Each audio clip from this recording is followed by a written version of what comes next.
Hello, and thank you for joining me again today on the Finding Hope After Loss podcast.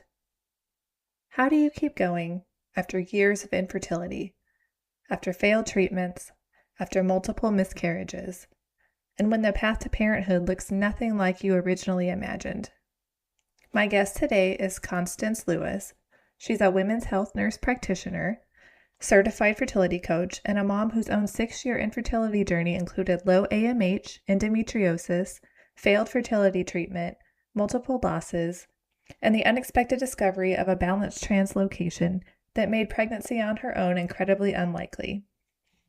We also talk about the emotional realities of infertility, the decision to pursue donor eggs, and how Constance's experiences eventually shaped the work she now does to support other women who are navigating infertility and loss. Hello, everyone. Today I am here with Constance. Constance, do you mind telling us a little about yourself? Absolutely. Thanks for having me. My name is Constance. I am a women's health nurse practitioner, fertility coach, pediatric sleep coach, and children's book author with 3 kids of my own. Very And busy. yes, that's a lot of busyness. It's very hard balancing life and work and all of those things, like every other mother in the United States, I think, today. But Yeah, yeah, so I was a NICU nurse before that and childbirth educator and lactation, and I just found my way into women's health and fertility, and that was my passion for a very long time and still is. so it sounds like you kind of have experience with a lot of different aspects involved in women's health. So what Absolutely. kind of made you want to focus specifically on women's health itself? I think it was just a feeling of that was the next right thing. You know, being in the NICU was, and wanting to be a nurse from the beginning was always the goal. And then obviously I loved the neonatal intensive care unit, taking care of the babies, and I needed to have a more stable schedule for a family life. And so I realized becoming a nurse practitioner gave me that. And although I could have gone down the nurse practitioner NICU way, something told me that wasn't the right way for me, that I needed to go women's health. And so I just listened to my intuition and I went for it. And I was doing that for 8 years before I stepped away from the bedside. Wow. Yeah, I mean, it sounds like, or I know a lot of us, like, we don't want to listen to what our intuition says, and we're like, no, I Mhm. think this is what I'm supposed to be doing. But when we actually stop and truly listen, like, it usually ends up being the right thing for us. Absolutely. Absolutely. I preach that constantly to anyone I meet is, what does your intuition say? Sometimes we're not good at listening. I've not always been good at listening. It's hard to quiet the noise of the outside world and go in. I feel like it's actually a skill to learn and to master. Yeah, I hadn't really thought about it like that, but it really is. I mean, Mhm. it's not something that we're just born with or that we just know how to do. I mean, maybe Yeah. our ancestors knew how to do it, but we Hmm. don't know how anymore. Yeah, I think we're born having intuition. We just don't listen because I think you get, again, there's just so much going on in our brains and our logical sense, and we're not allowing the feelings of what's right to come in. So, do you mind talking a little bit about the infertility journey that you went through? Absolutely. Yeah.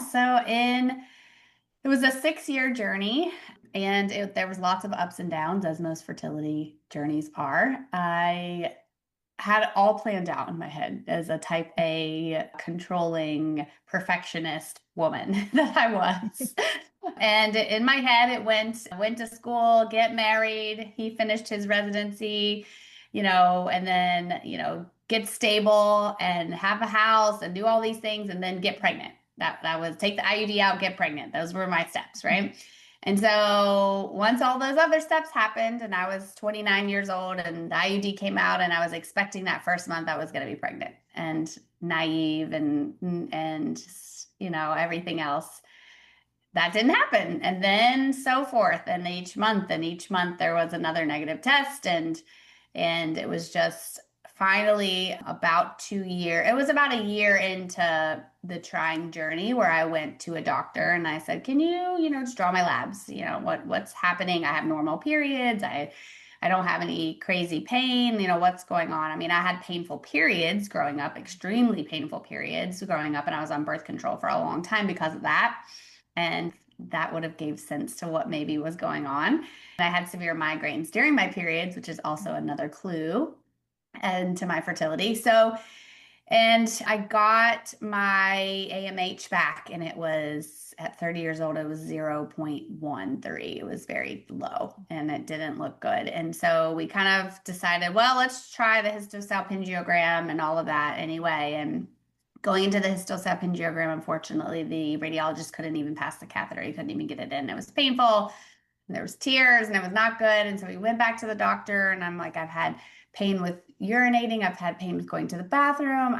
Couldn't get the catheter in, and therefore led to laparoscopy, and therefore led to the diagnosis of endometriosis, stage 2. And that led me to multiple IUIs that didn't work. And that led me to IVF, where we tried 3 rounds and with 2 miscarriages. And that led me to finding out my husband had something called a balanced translocation, which is basically where his DNA are balanced, but 2 of them switched places. So his offspring are 75% chance unlikelihood of even surviving. So you had my low AMH and my husband's balanced translocation, and we were basically told we were struck by lightning, and there was basically a 0 to 1% chance of getting pregnant ever.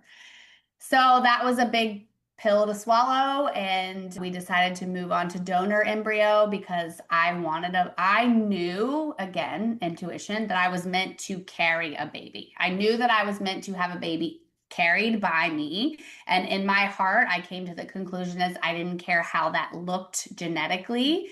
And so we chose a donor, and that's a whole nother story because one didn't work and she was infertile, and then we chose another one. It was like a whole story.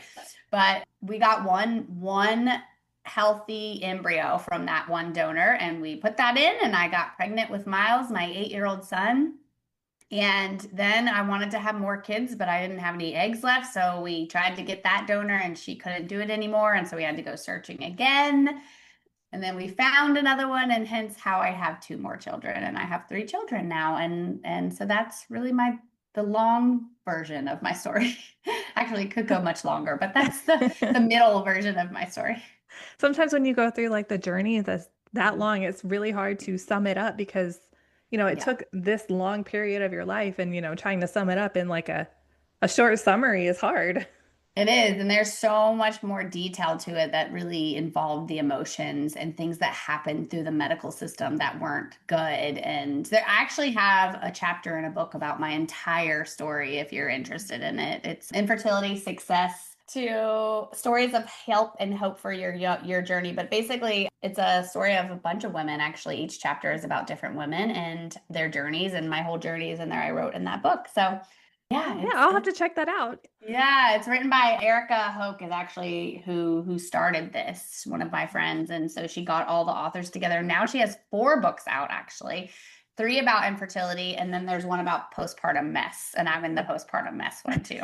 Because we all know, or if you don't know, you have such a high likelihood of having some sort of postpartum anxiety or depression if you go through infertility. So I hence was the not reason. aware of that because we did go Mhm. through infertility. We never did IVF, but we did other fertility treatment. And I already suffer from anxiety, but I definitely had Mhm. postpartum anxiety that I was diagnosed with after my last one. And I didn't realize that those could be correlated. Yes, and even being a women's health nurse practitioner, I wasn't aware of that either. And I couldn't, I had severe postpartum anxiety with my first, and I didn't know that's what I had. I couldn't pinpoint it in myself, even though I diagnose it daily. So that was interesting to go through. And I was like, oh, I get it now. Like, I get what these women are going through because I would treat them, but I didn't understand. So that added a whole nother layer to my ability to be empathetic for others in that situation. I find it frustrating how we don't learn about these things when we're, going through. Even when Mhm. we're like trying to get pregnant, when we're going through pregnancy.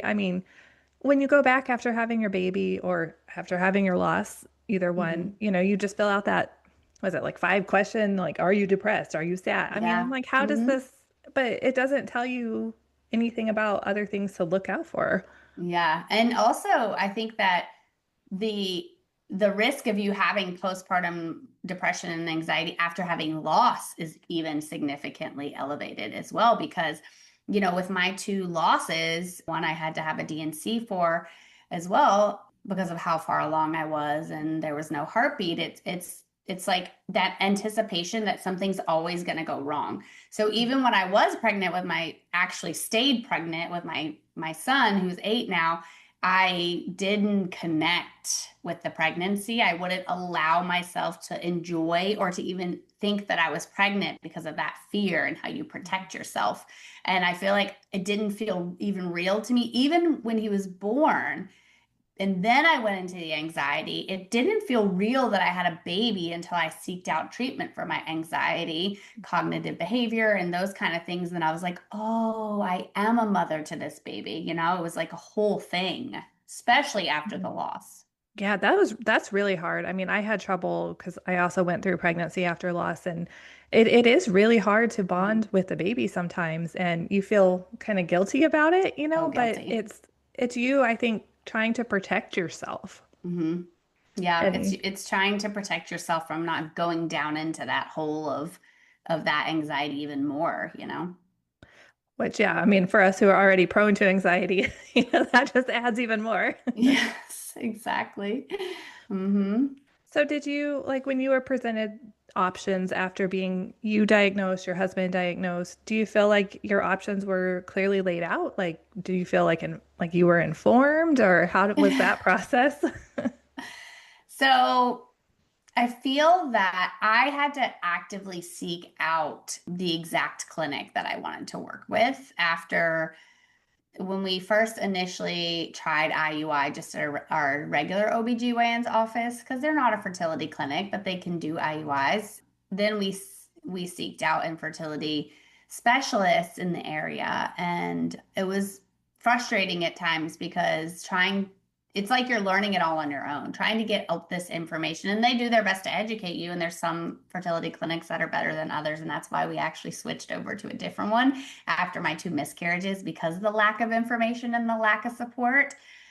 So it's hard. I think that any medical care is difficult to navigate, even as a healthcare provider with yourself or your children or whomever your parents, because there's not that education that takes place. There's not that, okay, here's your options. These are the percentages. What can you do instead?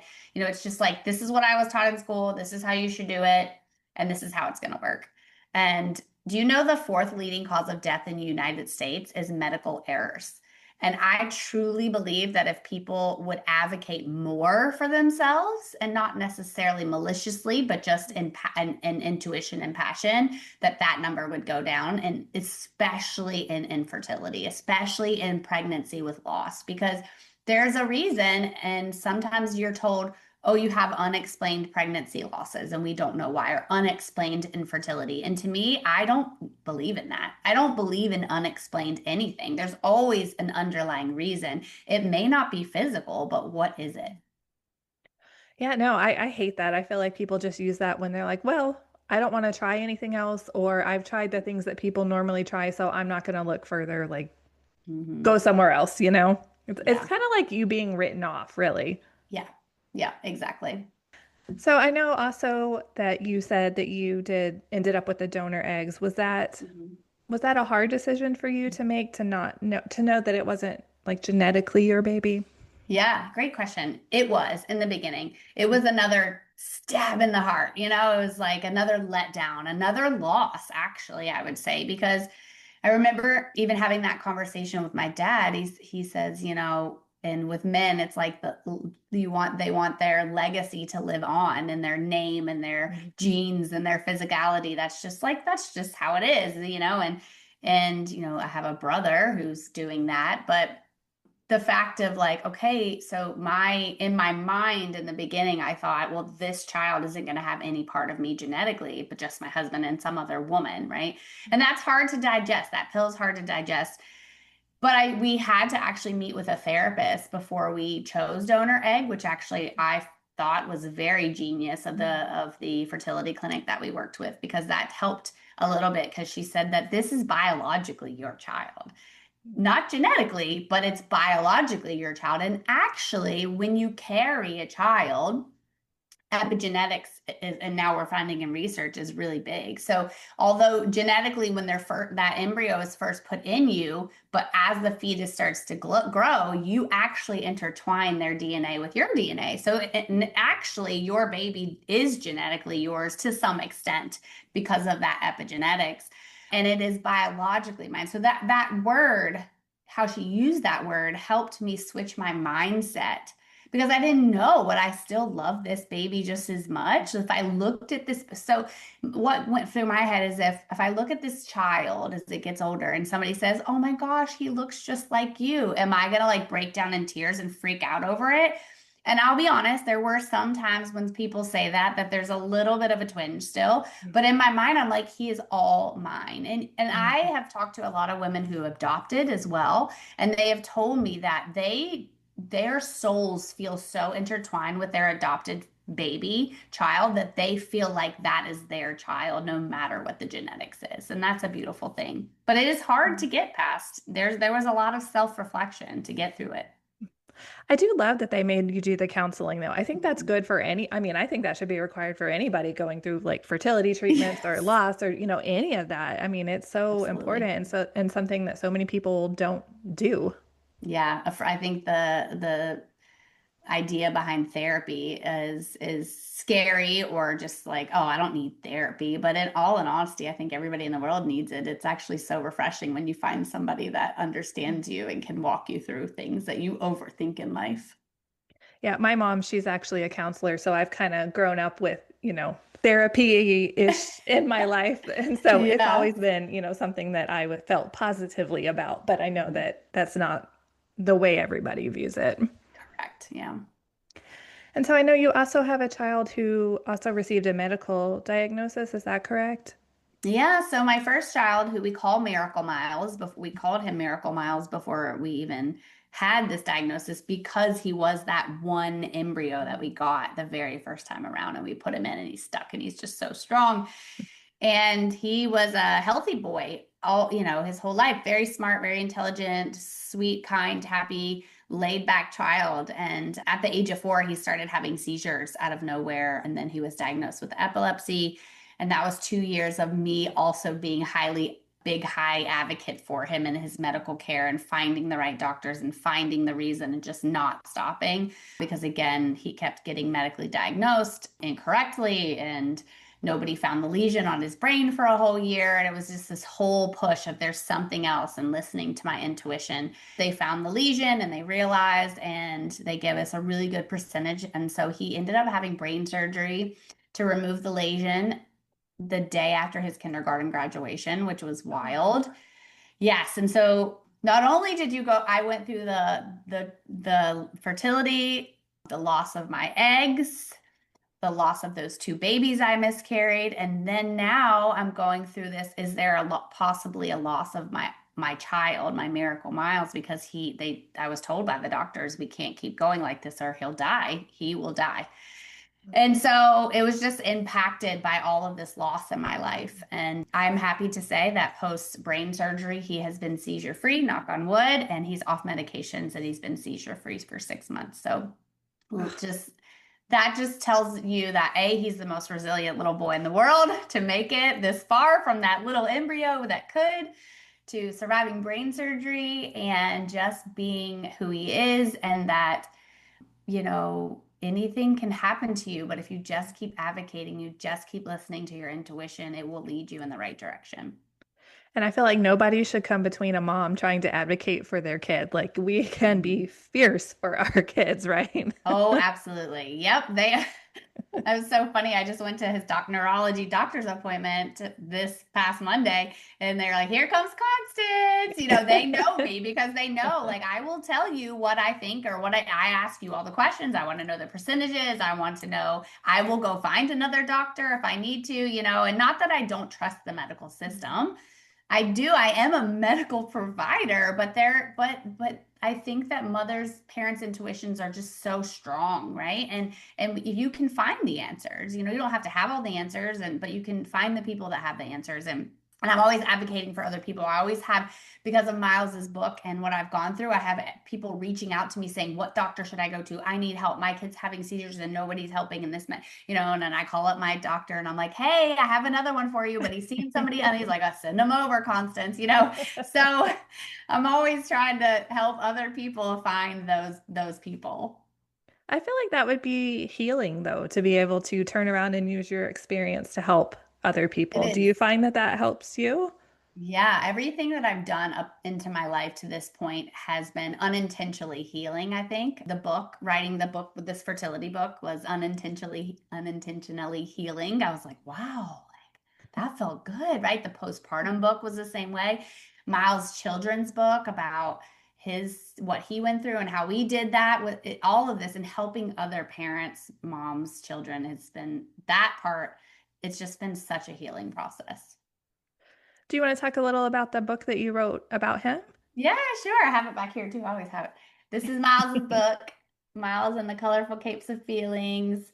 It is, oh my gosh, written from a place of love. And so when he was going through all of his seizures, it was hard. We had a lot of doctor's appointments. He had to get, a lot of testing done, and we had to go to the hospital a lot and go to the doctors a lot. And when you do that as a child, it kind of takes the joy out of life. Children are meant to be joyful and fun and playful and live that kind of life, and you want to preserve that innocence as long as possible. And when you have to grow up faster than you're supposed to by having brain surgery or getting stuck with needles or doing other things, it can be hard. And so I've always been trying to figure out ways to help him stay in that kid-like state, even through these difficult procedures. And he loved so, so much dressing up as a superhero. That was his jam. And he doesn't do it as much now because he's like, "I'm 8, mom. I'm getting too big for that." Even though Oh, his little brother, the 2-year-old, brings it out of him and he'll get him to put on his costume sometimes and run around. It's really cute. But I'm like, "Can you still do that?" But that's what we did. We said, "Let's put on your superhero costume when we go to the hospital. Let's bring your he was obsessed with Spider-Man. So I'm like, "Let's bring your Spider-Man. Let's put on your cape. Like, let's do things to help you feel more brave when we get to these things, and to help you get through it and afterwards as well." And he would always pick the superhero toy at the hospital once he finished his procedure.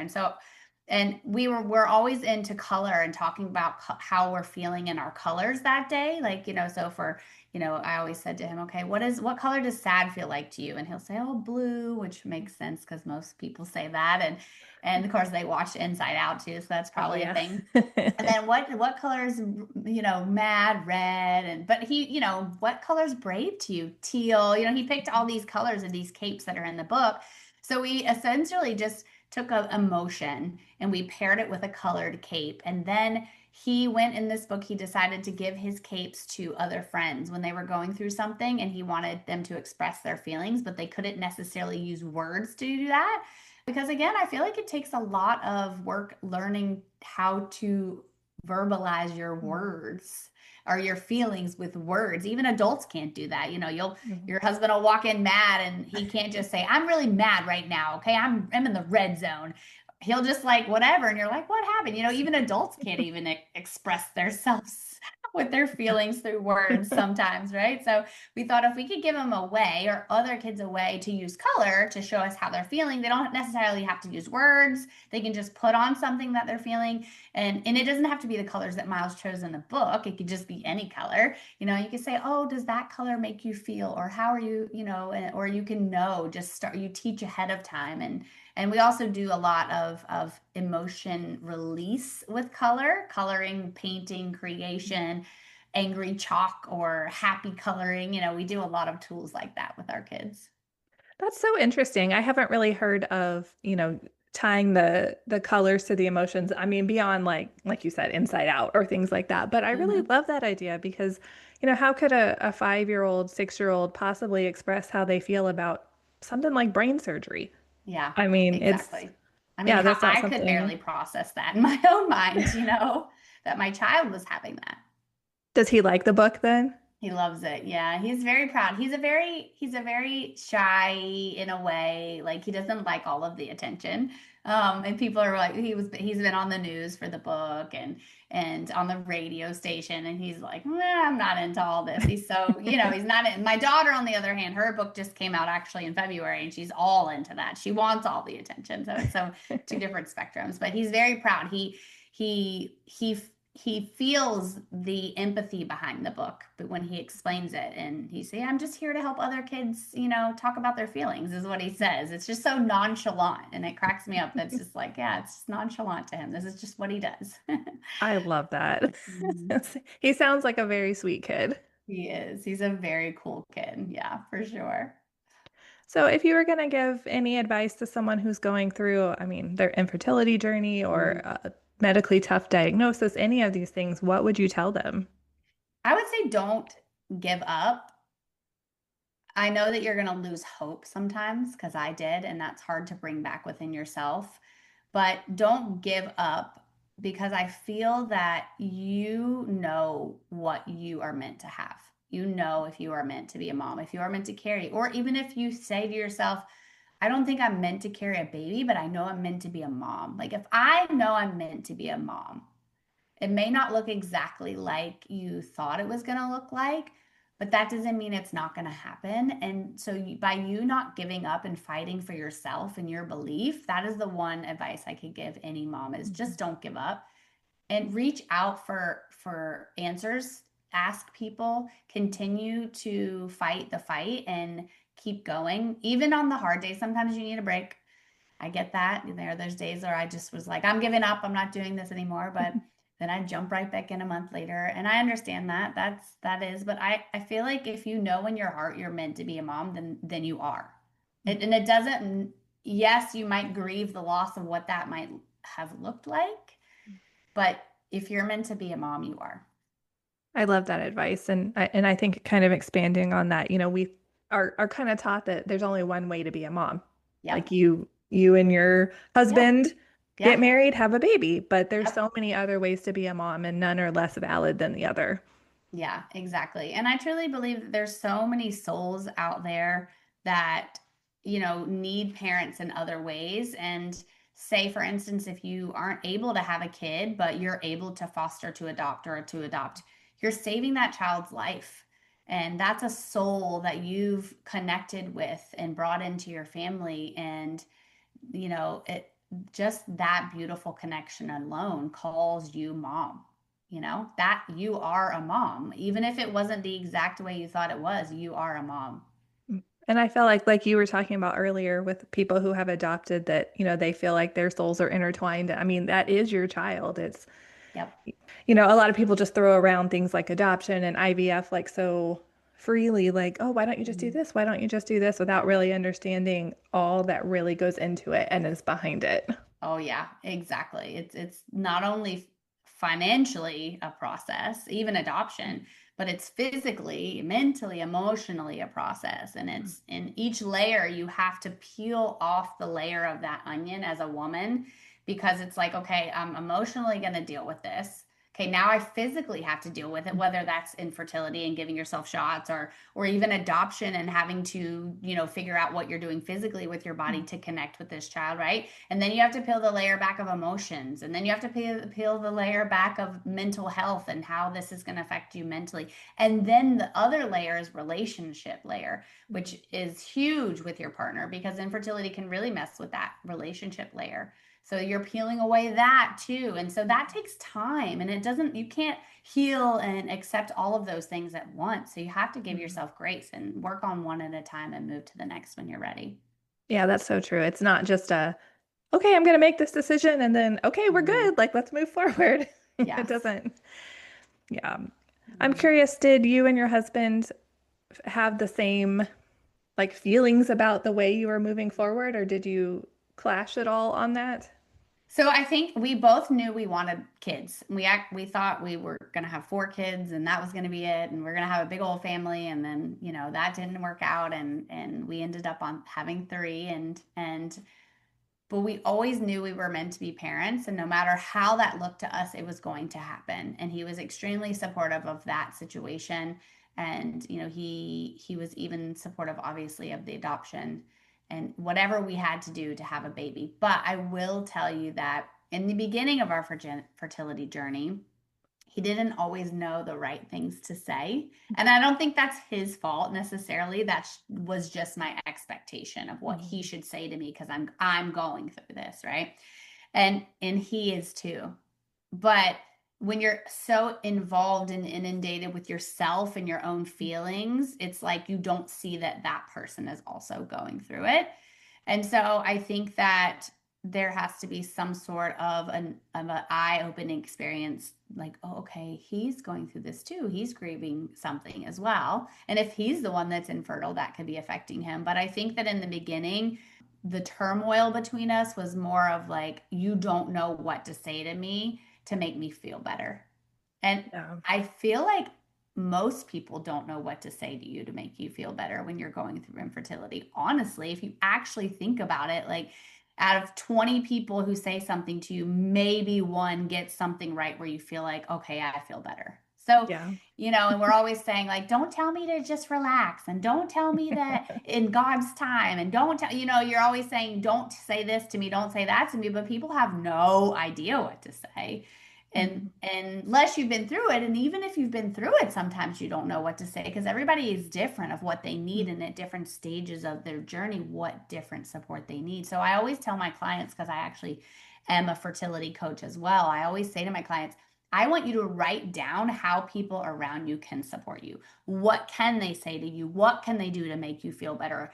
Is it physical? Is it emotional? Like, is it words? Is it bringing you a blanket? Like, what do you need somebody to do? And it might change throughout the week, throughout the day, but I want you to write it down and just give them the list.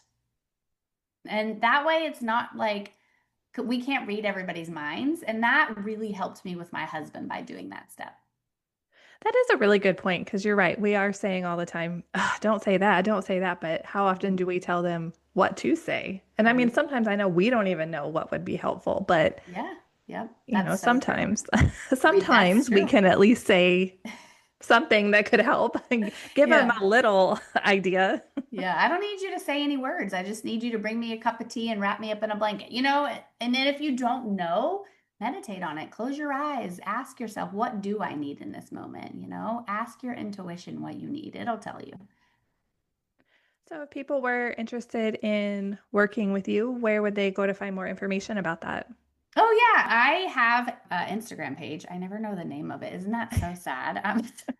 It's I hard to keep actually track of all of these things, okay? too many things in my brain. I actually have three Instagram pages, which is also a very big problem, but I can't connect my children's book with my fertility with my cheap pediatric sleep because that just doesn't make sense. So I'm always like, what is my Instagram? Yeah, so for fertility, it's fertility underscore empowered underscore coaching.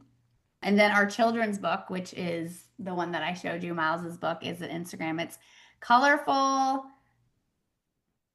underscore feelings dot books. So much there. But we have a website for the book as well if you are interested. And if you can't find me anywhere else, you can definitely email me on the website because at least you can get to me in any way possible. And it's Right. www.colorfulcapesofeelings.com. Yeah, see, that's a lot to remember. Having to remember a website, having to remember an It's Instagram, too and then, much. if it's different on Facebook or different over here, it's like, I don't know. I'm really trying to simplify my life a little bit with this stuff, but it's hard. And then Mariah's book just came out, my daughter, because somebody said to me, I mean, I know your son's special and he went through this, but you have three other kids. So you can't just write a book for one kid because when they grow up, what are they going to say? Do you not care about me? You didn't write a book about me. So fun, in a funny way. So I thought, oh yeah, I guess I should write a book about my daughter. So hence we wrote a book about her and hers is colorful tutus of feelings. Oh, And love hers that. is yeah, hers is so girly because that's just her and that's she loves tutus and pink and frilly and dancing and gymnastics and hers is more about those kids that have really big feelings. So that you feel like overwhelm you as a parent and that are shy and hide behind and won't say hi, but then when they get upset, it's like boom, an explosion and what to do about that. So that book is so much different than Miles's, but also good for parents as well. And for yourself, I think. Yeah, I think so too. I was like, that sounds like something all parents should read too, right? Yes. Are you going to do one for your third child then? Yeah, we are. Yes, and I'm excited actually. I like writing books. It is Mike is the 2-year-old, so his is going to be a little like a smaller book for more little kids, and it's I haven't really thought about the theme, but I think it's going to have something to do with toys, like because with kids who are that little, they don't necessarily know color. They don't know what color. I mean, they know what color is, but they can't name it. And so I think toys are good because if you're mad, you can bang on a drum. If you're sad, you can hug your lovey. So it's more of like a color of a object that they're going to connect to help them through that emotion.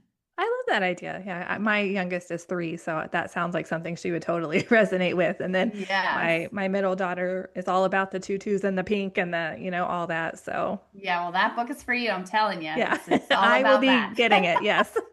Oh my goodness. It cracks me up because I wasn't like that growing up. I was more tomboyish. And so, I have this daughter and I'm like, how does this happen? Because I'm not influencing this, but there's princesses and tutus and pink and purple. And I'm like, and I love it. But I'm just like, what do I do? How do I Right. do this? It's You're so like, this funny. wasn't me. I wasn't Yeah. prepared for this. Yeah, but they're all different. They all come out with their own personalities and their own dreams. And you just want to let them go with that. Well, thank you so much for coming on and sharing your story with us today. It's been a pleasure. Thank you for having me. Thank you so much, Constance, for sharing your story with us.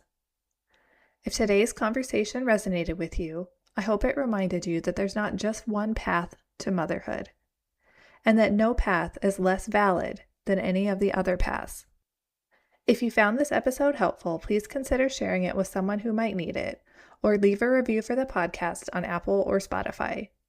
It helps more people navigating infertility and loss to find these helpful conversations. Thank you so much for tuning in, and remember, we are all in this together.